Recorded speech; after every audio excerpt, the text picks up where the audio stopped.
Bienvenidos a todos, listos para una nueva inmersión profunda, esta vez en El asesinato de Roger Ackroyd, una de las novelas más ingeniosas de Agatha Christie, ya verán. Un misterio que nos lleva a Kings Abbot, un tranquilo pueblito inglés, ¿se imaginan? Ahí conocemos a Roger Ackroyd, un hombre respetable, al menos eso parece, hasta que lo encuentran muerto en su estudio. Y por supuesto la pregunta es ¿quién lo mató? Para resolverlo, entra en escena nuestro querido detective Hércules Poirot. Pero, y aquí viene lo interesante, todo lo vemos a través de los ojos del Dr. Shepard, amigo íntimo de la víctima, ¿se lo imaginan? Ahí está la magia de Agatha Christie. Nos presenta al Dr. Shepard como alguien en quien podemos confiar. Casi un confidente, ¿no? Y eso nos hace bajar la guardia por completo, pero conforme avanza la historia descubrimos que esa confianza puede ser un error fatal. Exacto. Esa es la genialidad de Agatha Christie, nos hace creer que tenemos todas las piezas del rompecabezas, pero en realidad nos está manipulando desde la primera página. Empecemos por lo básico. ¿Qué sabemos de Roger Ackroyd y las circunstancias de su muerte? Bueno, Roger Ackroyd era un viudo adinerado, una figura importante en Kings Abbot, ya sabes, de esos que todos conocen. Su muerte, por supuesto, causa un gran revuelo en la comunidad. Lo encuentran apuñalado con una daga en su estudio. Todo apunta a un asesinato, ¿verdad? Y las sospechas recaen de inmediato en las personas más cercanas a él. Claro, porque en un pueblo pequeño como Kings Abbot todos tienen secretos, ¿no? Y todos parecen tener alguna conexión con la víctima. Exactamente.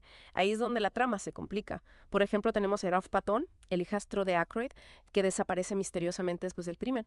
También está Flora Ackroyd, la sobrina de la víctima, comprometida con Ralph, pero con otros intereses amorosos, al parecer. Y no olvidemos a la familia Ferrars, que dependía económicamente de Ackroyd. Todos con sus propios secretos, por supuesto. Una red de relaciones e intereses que Poirot debe desenredar, ¿eh? Y en medio de este caos llega nuestro excéntrico detective con su impecable bigote y su mente aún más afilada. ¿Cómo empieza Poirot a abordar un caso tan complejo? Como siempre, Poirot comienza observando todo con ojo crítico, ¿no? Examina la escena del crimen con sumo cuidado, busca cualquier detalle que los demás hayan pasado por alto. Y lo más importante, empieza a interrogar a los sospechosos, no solo para escuchar sus coartadas, sino para observar su comportamiento, sus reacciones, sus contradicciones, todo cuenta. Me imagino que en un pueblo como Kings Abbot, donde todos se conocen, las mentiras no se le escapan a Poirot. Tienes razón. Poirot tiene un don especial para detectar las pequeñas grietas en las historias que la gente cuenta. Se fija en detalles que otros ni siquiera notarían. Y a medida que avanza la investigación, una pista en particular llama su atención. Un dictáfono que Ackroyd había comprado recientemente. Un dictáfono, ¿eh? Suena intrigante. ¿Qué papel juega este aparato en la investigación? ¿Por qué le interesa tanto a Poirot? Bueno, el dictáfono es clave porque podría contener información sobre los últimos momentos de vida de Ackroyd. Poirot cree que tal vez grabó alguna conversación crucial, una confesión, una amenaza, algo que revele la identidad del asesino. ¿Quién sabe? Pero hay un problema. El dictáfono no aparece por ningún lado. Ajá, una pieza clave desaparecida.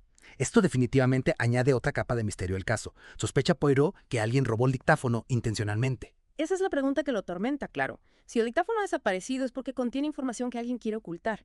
Y eso convierte a quien se lo llevó en el principal sospechoso, ¿no crees? Entiendo. Y mientras Poirot busca el dictáfono, ¿qué pasa con los demás personajes? ¿Cómo reaccionan ante la muerte de Ackroyd y la llegada de este detective tan peculiar? Las reacciones son diversas. Algunos muestran tristeza genuina, otros un nerviosismo sospechoso.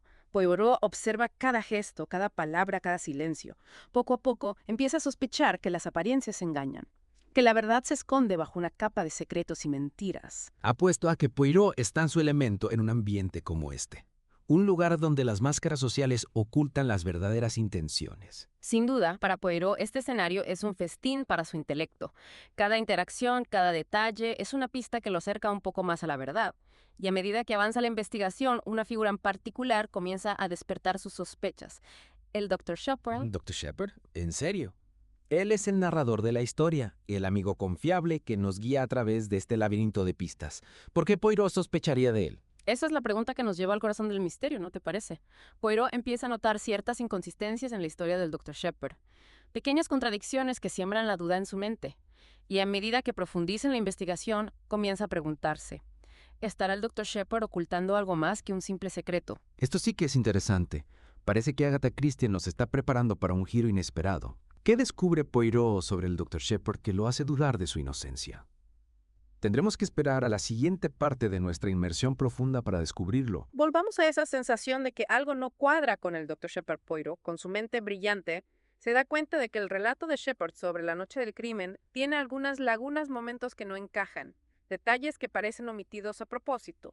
Es fascinante cómo Poirot, a diferencia de otros personajes, no se deja engañar por las apariencias o la simpatía que alguien como el Dr. Shepard pueda generar. Puedes darnos un ejemplo de esas inconsistencias que Poirot detecta. Claro, uno de los detalles que intriga a Poirot es la llamada telefónica que Shepard recibe la noche del crimen, supuestamente de la estación de tren, avisándole de una emergencia médica, una llamada que al principio parece una simple coincidencia, pero que se convierte en una pieza clave del rompecabezas. Entiendo. ¿Por qué esa llamada le da a Shepard una cortada para estar fuera de casa en el momento del asesinato? ¿Pero por qué Poirot? De la veracidad de esa llamada. Poirot, con su meticulosa atención a los detalles, descubre que la llamada se originó desde una cabina telefónica muy cerca de la casa de Aykroyd, no desde la estación de tren como Shepard afirma. Además, la duración de la llamada es sospechosamente corta para una supuesta emergencia médica. O sea que Poirot sospecha que Shepard pudo haber fingido esa llamada para crear una falsa cortada. Y si es así, ¿qué implica eso sobre la relación de Shepard con Aykroyd? Podría haber un motivo oculto detrás de sus acciones. Exactamente, Poirot comienza a atar cabos. Si Shepard mintió sobre la llamada, ¿qué más podría estar ocultando? ¿Tenía algún motivo para querer la muerte de Aykroyd? Recordemos que en el mundo de Agatha Christie nadie es inocente hasta que se demuestre lo contrario. Y mientras Poirot sigue indagando en la vida de Shepard, ¿qué hay del dictáfono desaparecido?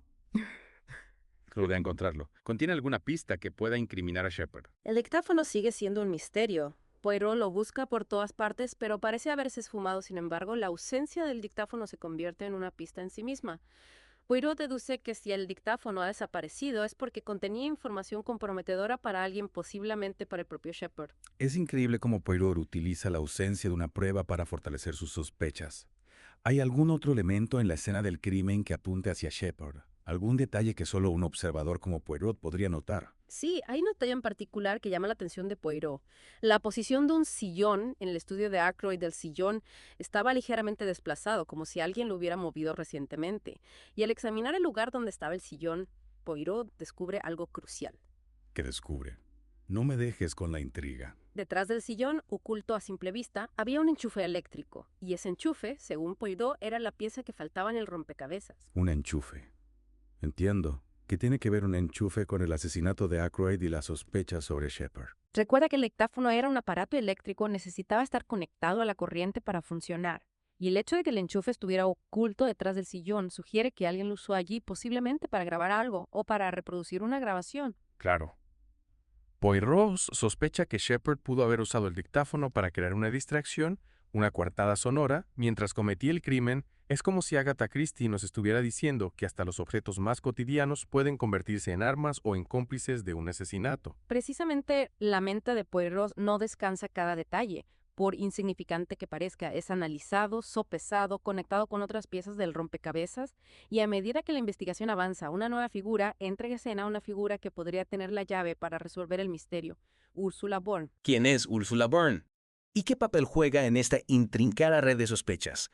¿Será ella la pieza que finalmente incrimine a Shepard? Tendremos que esperar a la última parte de nuestra inmersión profunda para descubrirlo. Ursula Bourne, un nuevo personaje que aparece justo cuando las sospechas sobre el Dr. Shepard se intensifican. ¿Quién es ella? ¿Y qué información clave aporta a la investigación de por eso? Ursula Bourne era la secretaria de Roger Ackroyd, una mujer discreta que pasaba desapercibida en la casa. Sin embargo, Poirot descubre que Ursula guarda un secreto que podría cambiarlo. Todo resulta que estaba casada en secreto con Ralph Patton, el hijastro de Ackroyd, que desapareció después del crimen. Un matrimonio secreto.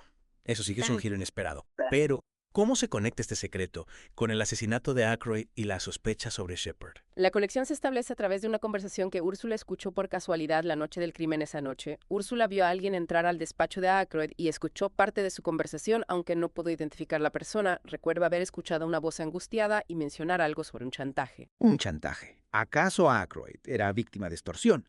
¿Y podría esto estar relacionado con la misteriosa Mrs. Ferrars, la mujer que se suicidó al principio de la historia? Exacto, Poirot ya sospechaba que la muerte de Mrs. Ferrars no era un simple suicidio. Y la revelación de Úrsula confirma sus sospechas. Alguien estaba chantajeando a Ackroyd, y esa persona podría ser la clave para resolver el misterio. Pero, ¿cómo encaja Shepard en todo esto? Podría ser él el chantajista. ¿Y si mató a Ackroyd para silenciarlo y proteger su secreto? Esa es la pregunta que Poirot se plantea, y aquí es donde la astucia del detective alcanza su punto máximo. Poirot organiza una reunión con todos los sospechosos, creando una atmósfera de tensión e incertidumbre. Es como si Agatha Christie estuviera preparando el escenario para una gran revelación, un clímax donde todas las piezas del rompecabezas finalmente encajan. Efectivamente, y en esa reunión, Poirot, con su estilo teatral y su dominio de la psicología, empieza a desgranar la verdad, revela las pistas que ha ido recopilando, expone las contradicciones en las historias de los sospechosos y finalmente señala al culpable, el Dr. Shepard. El Dr. Shepard. Pero ¿cómo llega Poirot a esa conclusión? ¿Qué pruebas definitivas lo incriminan? La prueba definitiva llega a través de un pequeño detalle que Ursula Bourne, sin saberlo, aporta a la investigación. Úrsula recuerda haber visto a Shepard en el jardín la noche del crimen, mucho antes de la hora en que él afirma haber llegado a la casa de Ackroyd. Con eso, se derrumba la coartada de Shepard. Ya no puede negar su presencia en la escena del crimen. Exactamente. Y con esa revelación, Poirot desmonta la elaborada red de mentiras que Shepard había construido, demuestra cómo Shepard manipuló la escena del crimen, cómo fingió la llamada telefónica y cómo utilizó el dictáfono para crear una falsa coartada. Es increíble cómo Poirot, a través de la observación minuciosa y la lógica implacable, logra intercalar al culpable en Uggio, un culpable, que se escondía a plena vista narrando la historia desde su propia perspectiva distorsionada. Y lo más sorprendente es que Shepard, al verse acorralado, confiesa su crimen en un acto de desesperación, escribe una carta donde detalla cómo planeó y ejecutó el asesinato de Ackroyd, revelando sus motivaciones y el peso de su culpa. Es un final trágico para un personaje que al principio nos parecía tan confiable, Shepard cegado por la avaricia, y el miedo a ser descubierto termina destruyendo su propia vida y la de quienes lo rodeaban. El asesinato de Roger Ackroyd es una obra maestra de la intriga, donde nada es lo que parece. Agatha Christie nos desafía a cuestionar nuestras percepciones, a desconfiar de las apariencias y a reconocer que la verdad a veces se esconde en los lugares más inesperados. Una lección que nos deja reflexionando sobre la complejidad de la naturaleza humana y el poder del engaño, y una invitación a adentrarnos en el fascinante mundo de Agatha Christie, donde los crímenes se resuelven con ingenio. Y cada detalle cuenta. Gracias por acompañarnos en esta inversión profunda. Esperamos que hayan disfrutado del viaje. Hasta la próxima.